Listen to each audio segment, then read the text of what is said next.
Hi, it's Carrie, and I'm back with another video. I'm gonna make this quickly. My roommate is actually gone right now, and I feel like it's awkward filming when she's here.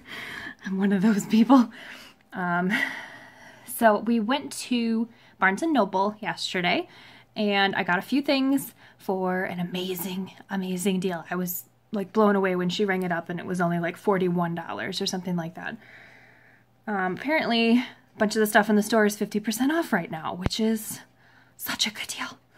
But my roommate wanted to stop there. She wanted to get a calendar for the new year. I need a wall calendar for my desk at work, so I wanted to go there too. And I have one of their credit cards, so I'm like, okay, well, let's just go to Barnes & Noble.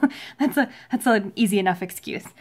So we went in the store, and I was just kind of looking around. I did end up getting a calendar, but I actually don't have it with me right now. I've already dropped it off at my desk at work, so it's there. I ended up buying one of those astrological calendars where it lists on each day the aspect of the moon and the planets and different things that I don't fully understand what exactly it means, but I find it interesting.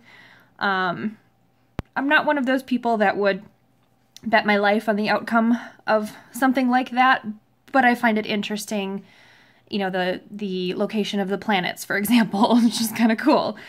And there's a horoscope for each of the signs each month, which I think is just kind of fun. Again, I wouldn't, you know, stake my life on it, but I think it's interesting. To each their own. But I did get that calendar, a regular 12-month wall calendar for my desk, because I write all my appointments and meetings and things like that on there. So I did need one of those. I didn't end up getting one for Christmas. I would have loved a Supernatural one, the TV show Supernatural, but I didn't get that one, and they didn't have it at Barnes & Noble. I had one a previous year, and I saved it because I like the big, you know, 10 by 10 photos that come on the opposite pages. I figured maybe I'd put them up in here, like, maybe up above my closets, because there is that little bit of space there, but nah, maybe not. Anyways, I did get other things while I was there. They had this display set up, one of their tables. It was something like Publishers Overstock or something like that. It was something out of the ordinary that I hadn't really seen before, and a bunch of the books, they all had tags on them for like $7.98, you know, $8 books, whatever. And they're kind of these collections of stories. They're compiled by this guy named Stefan. His last name has 2 Z's in it. I'm afraid I'm going to butcher it if I try to pronounce it. But he didn't write them, he just compiled it. But his name is on the bottom, if you can see that. But this one is Great Supernatural Stories. It's 101 tales. This book is enormous. Like, how many pages?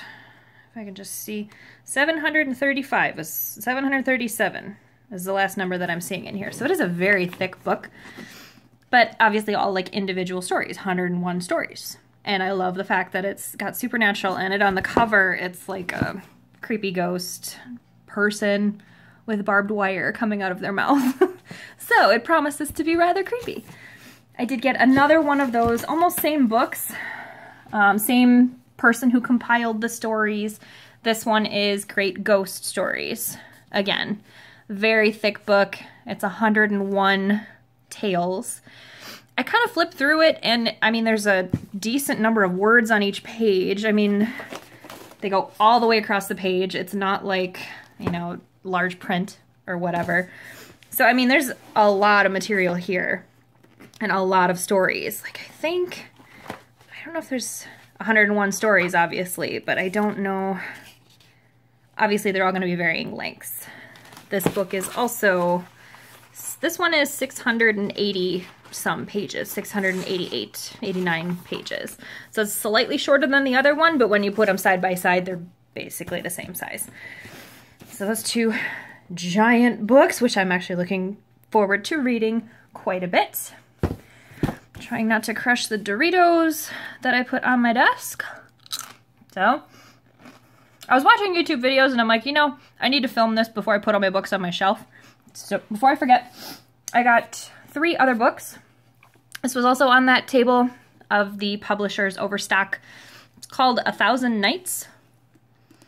And on the bottom, oh, I can see the sticker shine. Darn it. I thought I got all the sticker off of there. But it took some of the fancy, it's kind of like a like a very soft matte cover, different than the other ones. This one, it's much thinner, you know, a standard size novel. And it looks like it takes place in the Middle East, just because of the image on the bottom. This is by an author, E.K. Johnston. It just sounded very interesting. You know, similar to the Arabian Nights tale, I'd imagine, or the Thousand Nights. I know there's a very famous story. I cannot think of the exact title of it right now. 1001 Tales or something like that. I'd imagine it's maybe similar to that. I remember reading the inside cover, what the story was about, and I really liked it. I don't want to do that right now because otherwise the video would be really long. And then I bought this book called Seeker. This is by Arwen Ellis Dayton. Beautiful cover. I mean, it's very shimmery, almost like holographic with the shine. There's like a wing. Oh no, those are rams. Ram's horns, a little wind, and then right down the center is this large sword.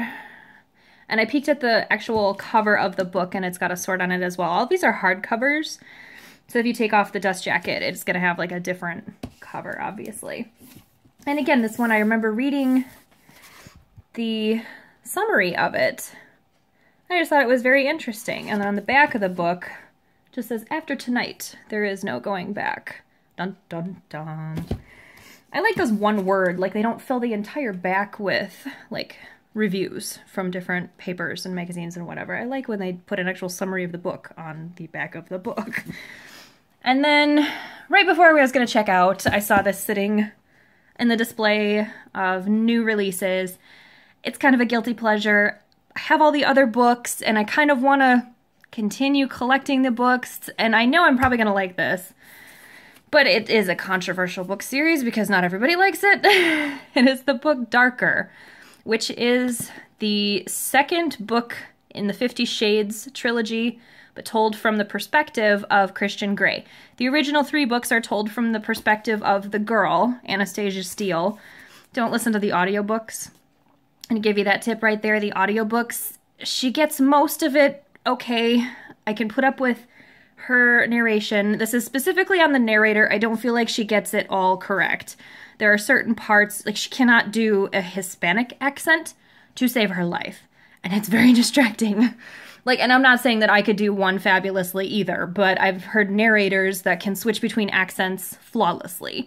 This girl cannot do that. And there are characters, for example, Anna's best friend, Jose, maybe not her best friend, her best guy friend in the book. Jose, he's got a Hispanic accent. Sorry, there. I can just notice all of a sudden there's a glare over here.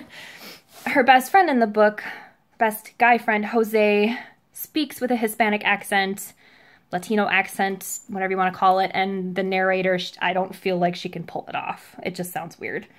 And the voice of Christian Grey, from a female narrator's perspective, it's not quite right. With a lot of narrators, I can hear when they switch between male and female, and you can definitely hear it when she switches. But in this case, I don't like the way that she does Christian's voice, and I find it very distracting. So I would recommend just the paper books for 50 Shades of Grey, unless someday they decide to re-record them. That would be fabulous. Otherwise, I have the first book in the secondary series, the companion series, I guess you could call it. It's just titled Grey, and that's the first book, 50 Shades of Grey, told from Christian's perspective. And I do like the narrator for that audiobook because they actually have it narrated by a man, and he does the dialogue, and I find it more believable. I find that he's better at doing it. So I haven't actually read this one yet. Obviously just got the paper copy, but I'll probably be buying the audiobook as well. I've actually been very into audiobooks lately. I just read... okay, stop getting off topic, Carrie. So yes, these are the 5 books that I purchased at Barnes & Noble, and it only came to about $41. Like I said, it was crazy. Like my calendar that I bought was like $15. Each of these were $8. Darker was full price at $15.95. But the others, I mean, they're only $8 on sale, but then when I went to check out, they were all half off, so they only came to $3.99 each. Like, are you kidding me? all of these books, each of these giant books here in beautiful hardcover, $3.99 each. Like, how can you go wrong? I was just blown away when I saw their receipts. Like, not only are they on sale, but then they put the on sale books on sale. I love it. I love surprises like that. But yeah, I was talking about audiobooks before. I have been so into audiobooks lately, and I find it very odd because for years, I have just been a reader. I love paper books. I love, love, love having the paper book in my hand. I love seeing my progress as I move through the book, but I can't read a physical book while I'm working in the office. So I had to learn how to listen to audiobooks, and I started with books that I had already read. I started with the Harry Potter series. May I just say, that narrator who does the Harry Potter series, Jim Dale, oh, Jim, you are fabulous, because he does every single voice. He does every single male, female, creature voice that you can think of, and he's fabulous at it. It is so good. It's the perfect British kind of like accent. His narration is beautiful. If you have not checked out any of those books, although why haven't you, honestly, go check them out. But there's one book that I read really recently, and this video is getting a little long, so I'm going to wrap it up. But I want to recommend this one book that I just finished. It was published in February of 2017, so it is relatively recent. And it was written by an author named Wen Spencer, W-E-N. It is a female author. Not that that makes a difference. But the book is called The Black Wolves of Boston. And the audiobook is awesome. It's narrated by like 4 different people, and it follows their perspectives, the perspectives of at least 4 different characters as they go about their lives. One just discovered that he's a werewolf. One is a teenage werewolf prince. One is a 300-year-old vampire with a hoarding problem. And the other, there's the one girl, she is like a descendant of angels and she's fighting evil. Like, it's such a unique cast of characters, like thrown into different situations, and I love it. It was so interesting. And I got done listening to the book. It was like an 18-hour audio book, and I'm like, oh my God, I have to get the second one. And I found out that the first one was just published in February, so she hasn't even published the second one yet. I'm like, no! But I looked on her website and it looks like it's gonna be a series, possibly a trilogy, so I have my fingers crossed that eventually I'll find out what happens to those awesome characters. Yeah. So, that is my quick update video, my Barnes & Noble haul and audiobook recommendation.